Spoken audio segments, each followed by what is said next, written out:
Saludos seguidores del podcast Gente de mi Pueblo, transmitido por el Tuazo Digital y el canal Siembra TV.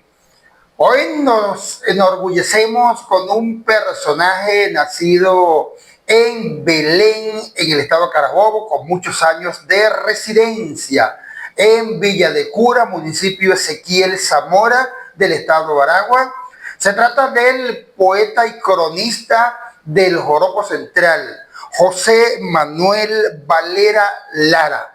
Poeta, un inmenso honor, un placer reencontrarnos después de mucho tiempo y tenerte en Gente de mi Pueblo. El placer es mío, poeta saraceño, porque esto me da la oportunidad de proyectar una tradición oral anónima y representativa, tan bonita como lo es el Joropo Central. Así que agradezco la deferencia no solo para conmigo, sino para todos los que formamos parte de esta gran familia que representa como artista, cantador, poeta, bailadora, entre otros, el Joropo Central. El poeta José Manuel Valera nació el 17 de junio de 1957 en un campo que pertenece a Belén, estado de Carabobo. ¿Cómo se llama ese campo, poeta? El Aguacate. Pertenece a la parroquia de Belén, estado de Carabobo. Yo viví en Aguacate hasta los 5 años. ¿Y después? Pasé a las mulas.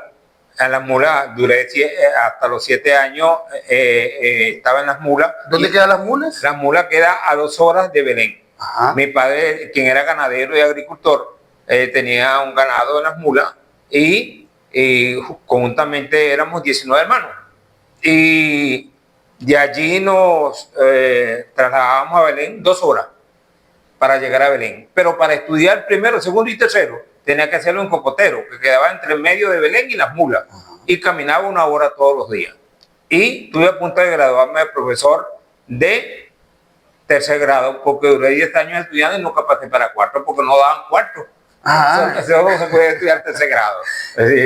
Así que de esa manera empezaron pues mis estudios. Pero ya estaba metido en la poesía de los 8 años. De los 8 años estaba ya buscando versos porque me gustaba. Era algo innato que nació conmigo, el amor por la poesía. Y tenía un hermano en la casa que tocaba arpa y 2 que cantaban. Eso me permitía asociarme, entusiasmarme y enamorarme de esta cultura tan bonita que es el Joropo Central. Hablando justamente de esa parte, has hecho un trabajo extraordinario en el estado de Aragua y en el centro del país con los grandes eventos que has dirigido durante mucho tiempo, además compositor del Joropo Central con éxitos destacados como El Peine del joven Ceni y tantos otros. Por lo tanto, de allí el motivo de la invitación a este espacio.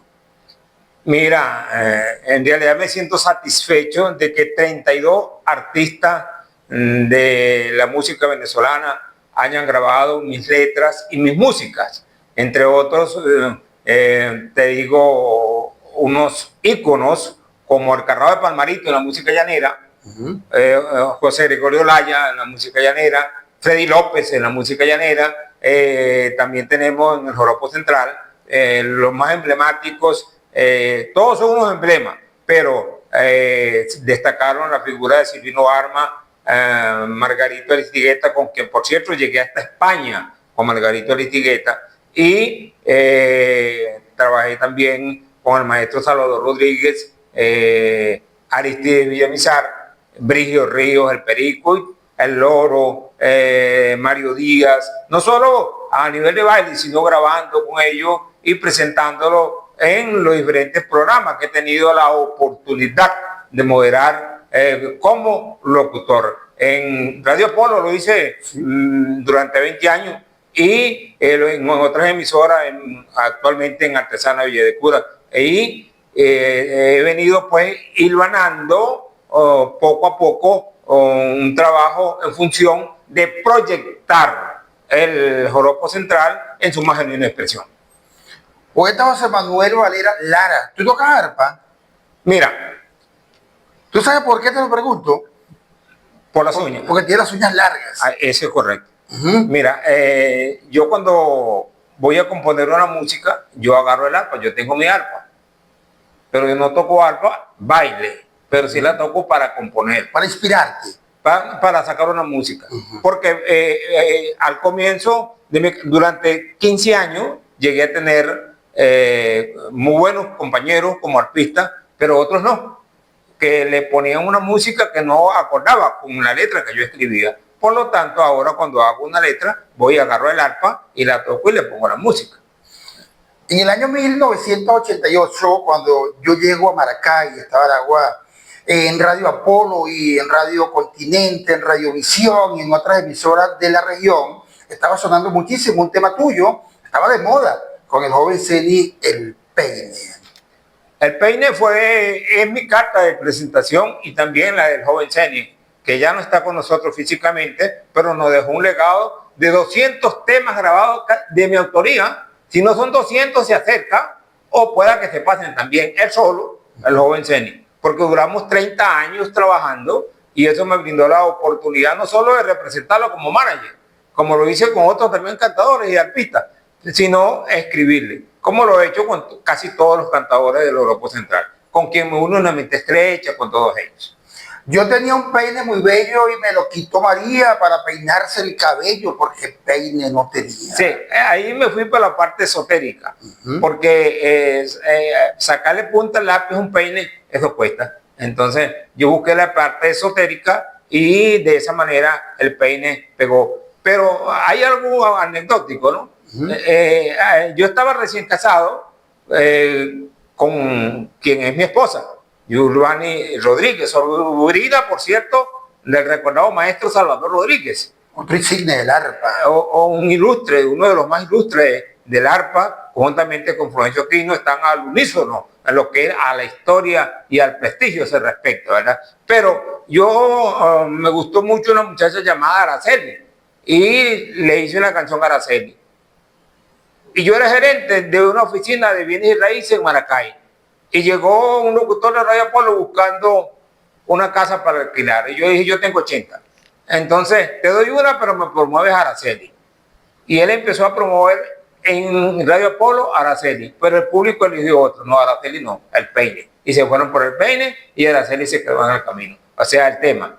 El tema, Araceli se quedó en el camino. Sonó 2 o 3 meses, pero fue el peine que marcó la pauta. Después tuve la suerte de grabar con Eulogio Gil, el Come Mango Bajito, grabar con Margarito Aristigueta, grabar con Cirino Alma, la leyenda de Cirino Alma y el Diablo, grabar con el Carrado de Plamarito, el corrido de Juan Noguera. Sí. El corrido de Juan Noguera, donde él resalta el numen de este ilustre aguasallero, a quien, por cierto, le escribí un libro a don Juan Agrispino Noguera. Y bueno, grabé con José Gregorio Laya, Canto a Villa de Cura, y con Martín Paredes los 300 años a Villa de Cura, cuando Villa de Cura cumplió 300 años. Hablando del libro, justamente por ahí vi que cargaba unos materiales. Efectivamente, si me permites, aquí voy a mostrar, en este libro que está acá, es la historia, se llama Perfil de un luchador exitoso. Se trata donde yo hablo, y perdone que utilice la palabra en primera persona, pero donde hablo de la vida de Reinaldo Silvera, quien fue un paladín de la artesanía en Villa de Cura y el talabartero de mayor prestigio. Sí, creador de un negocio en la villa muy conocido, Talabartería Venezuela. Sí, pero con él pasó algo curioso que lo sintetizo, porque el señor recordado Reinaldo Silvera fue un niño que nació rico y a los 3 años perdió toda su riqueza. Perdió toda su riqueza y esa historia viene aquí en este libro que le acabo de presentar. También escribí el libro Juancito el Caminador. Juancito el Caminador, que es la vida de don Juan Agrispino Noguera, que fue amigo tuyo también. Claro, por supuesto, yo lo conocí, otro personaje. Un personaje de la villa. Pero este nació en Aguasay, estado Monaga, y creció y vivió bajo la pobreza crítica. Y cuando tenía 45 años recibe un dinero como pago de una empresa y monta mueblería en Villa de Cura y recibe una concesión para vender gas y se convirtió en uno de los hombres más portentosos y consumados de Villa de Cura y el Estado de Aragua, porque le vendía gas a todo el Estado de Aragua, incluso a San Juan de los Morros. Háblanos del otro libro que cargas allí, poeta. ¿De este libro? No, ya se lo mostraste. Ajá. El otro. El otro. El que tienes aquí, Iván. En el álbum del pensamiento. En el álbum del pensamiento. En el álbum del pensamiento tengo varios libros. Ok. En el álbum del pensamiento tengo varios libros. Primero la historia del horóscopo central. Porque sí, es que yo he venido realizando una polivalencia dentro del pentagrama del horóscopo central. Primero la investigación, porque hay que conocer la historia de esta cultura, empezando por la palabra folclore, que la dijo Tomás Milton, que era un seudónimo, porque su verdadero nombre era John William Tun, era su verdadero nombre. Y en el año 1846, él crea la palabra folclore y la define pueblo, lore, viejo saber. Traducido literalmente, viejo saber del pueblo. Así mismo es. Viejo saber del pueblo. Pero lo definió como la ciencia que se encargaba de estudiar todas aquellas manifestaciones de cultura populares. Pero hay algo curioso. Don Simón Rodríguez, quien fuera maestro del libertador Simón Bolívar, ya antes de que él dijera esto, había dicho que todo lo que venía del pueblo y se convertía en masa se llamaba cultura popular. Por ello, yo, para no ser anglosajón y rechazar la transculturización, prefiero utilizar el término cultura popular más no folclore. No es que yo sienta fobia o algo contra la expresión o lo que la utilicen, sino que para ser más nacionalista, mi espíritu nacionalista me inspira a hablar más de cultura popular. Utilizo el término cultura popular siguiendo el ejemplo de don Simón Rodríguez. Poeta, en el año 1992 yo llego a formar parte del equipo de Radio Maracay en el programa emblemático de Horóscopo Central, Venezuela, Tierra Mía. Allí pude trabajar con Pedro Rafael Blanco, con Eloy Merchán, Freddy Barreto López, Ricardo Barazarte y otros personeros. Y entre ellos, Luis Núñez y Julio Sarria. Exacto, y entre ellos estabas tú involucrado. De allí empiezo a conocerte. Yo era publicista de ese programa. Yo tenía 36 clientes en ese programa. Claro. Y tú me grababas las cuñas. Yo grababa las cuñas que tú tenías, distribuidora Agrofelu. No, yo tenía una gran cantidad. Yo tenía 36 cuñas, 36 clientes, y como no era locutor, y tú eras locutor, sí, tú me grababas la cuña, porque lo que no éramos locutor, no podíamos pasar comerciales en esa época. Justamente te invité para que me pagara las regalías de las cuñas que te grababa. No, güey, yo te lo voy a pagar haciéndote un reconocimiento justo, porque cuando llegaste a Radio Maracay, llegaste insulso, tímido, completamente como un penete, y dije, yo vengo de Palmarito, de allá, entonces derrochando una humildad, y entonces la gente se creyó eso de que tú eras una persona que nunca pensaba que tenías un talento sacudido, pero a la postre nos percatamos, mejor dicho, que tú mueres con la boca cerrada.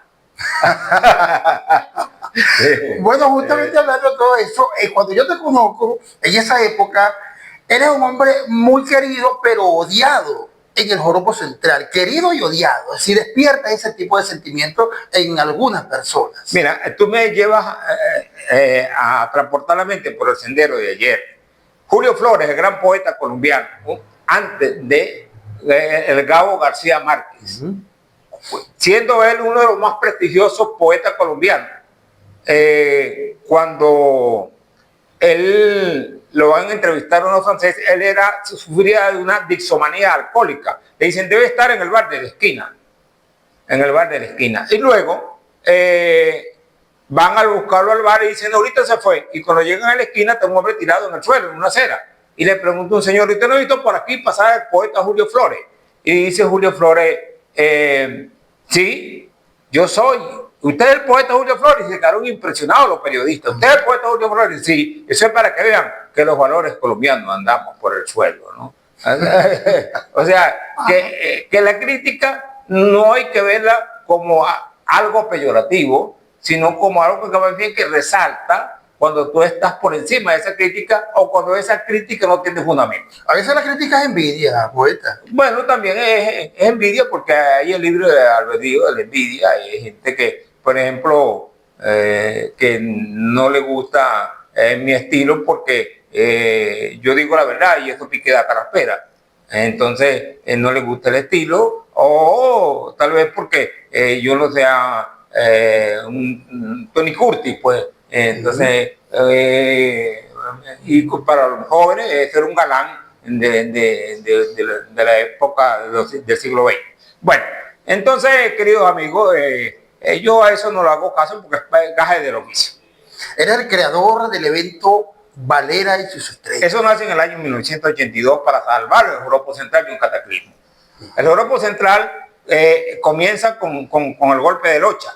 El golpe de locha era todo el que bailaba tenía que pagar una locha. ¿Y el que no pagaba? Él no bailaba. Fuera. No bailaba, fuera. Tenía que pagar una locha. Y entonces la gente lo anotaba en un cuaderno y tocaban un pito. Y enseguida ese pito lo tocaban y se paraba el arpa y cobraban la locha. Hay quien daba un bolívar y pagaba la... Y después vino el escote. Después del escote no dio el resultado del escote, no alcanzaba. Y en el año 1982, yo al ver que el joropo se nos estaba yendo por un arrecife, yo dije, hay que hacer algo. Y fue lo que hice. Entonces...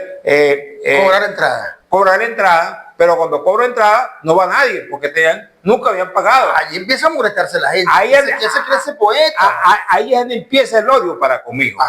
Porque yo empiezo a cobrar entrada cuando nunca habían cobrado entrada. Y yo dije, hay que cobrar entrada para salvar el joropo. Entonces, realizó el primer baile con Silvino Arma y Margarito Aristiguetti y Pablo Pérez. Y no va nadie. Te aplicaron un boicot, no fueron. No fue nadie para el baile. Entonces yo dije, bueno, entonces voy a crear Valera y su estrella.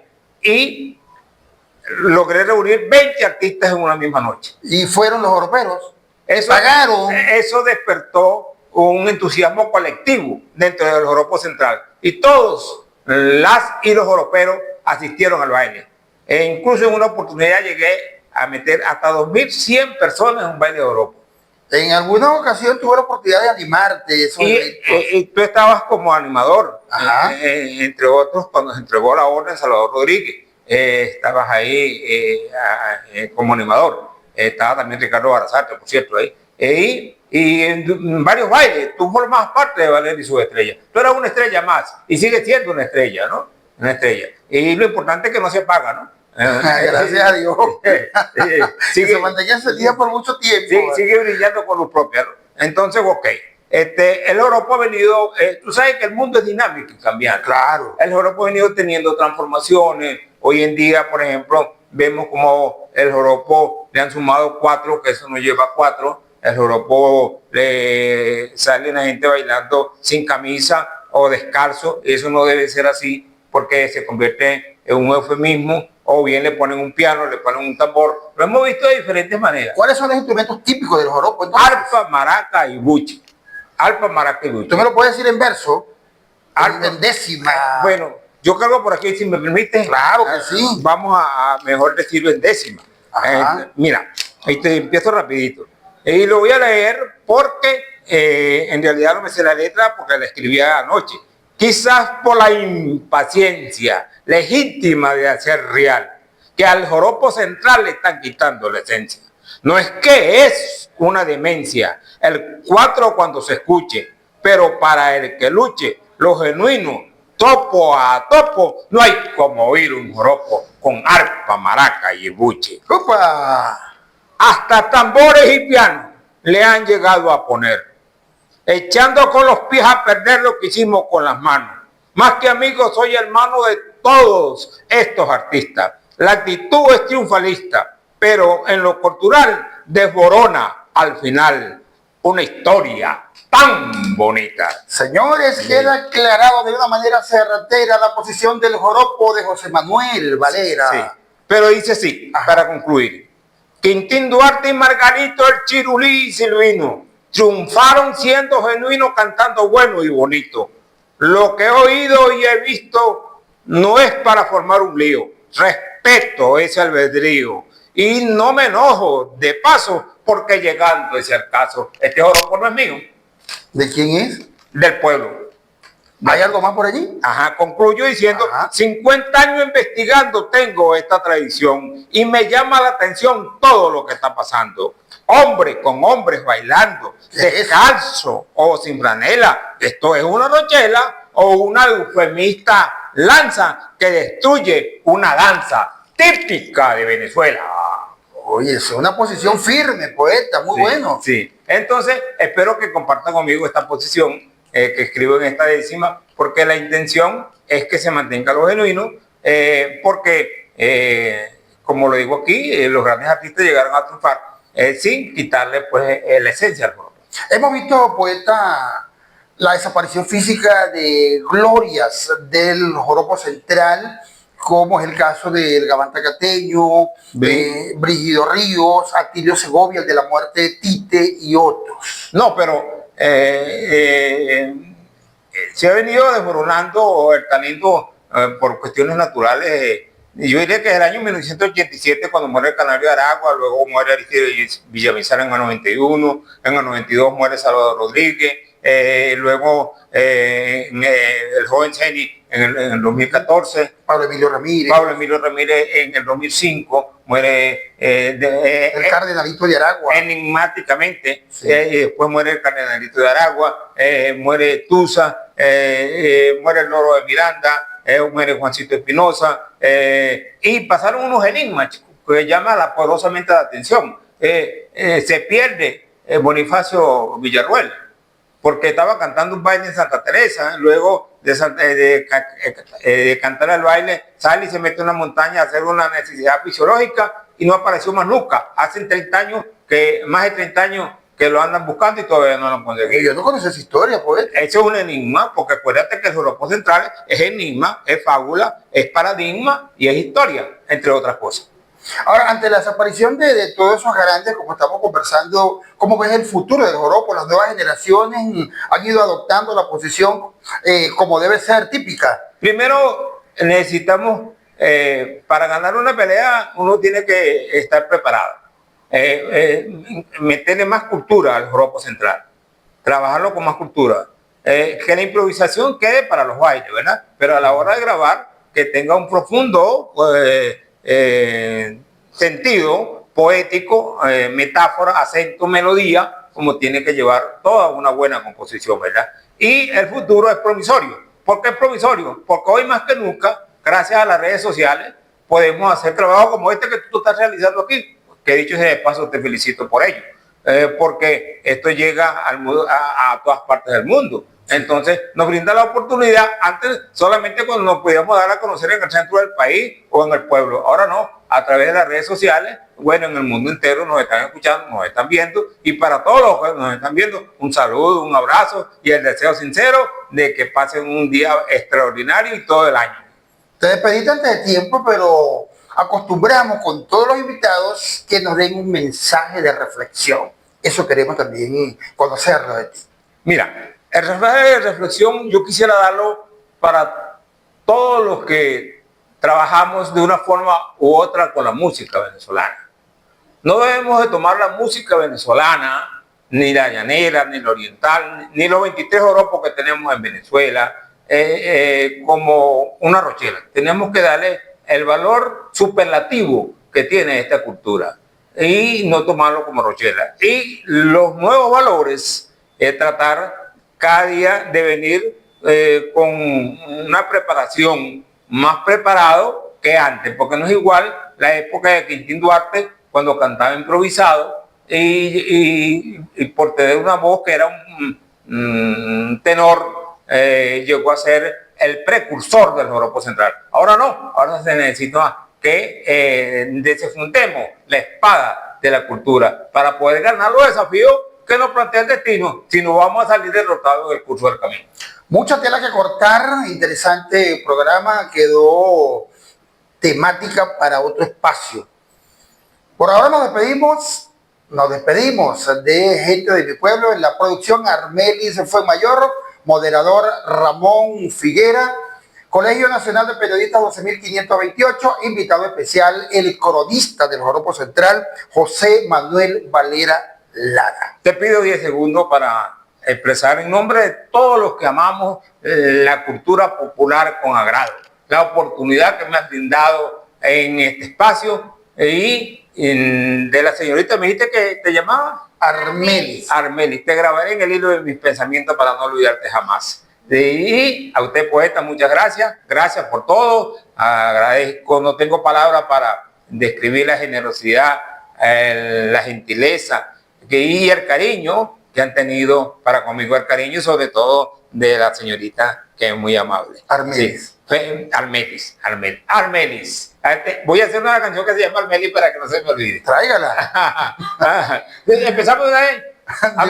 Armelis, mujer querida, sufro desde que te vi. Y si no me das el sí, me voy a quitar la vida.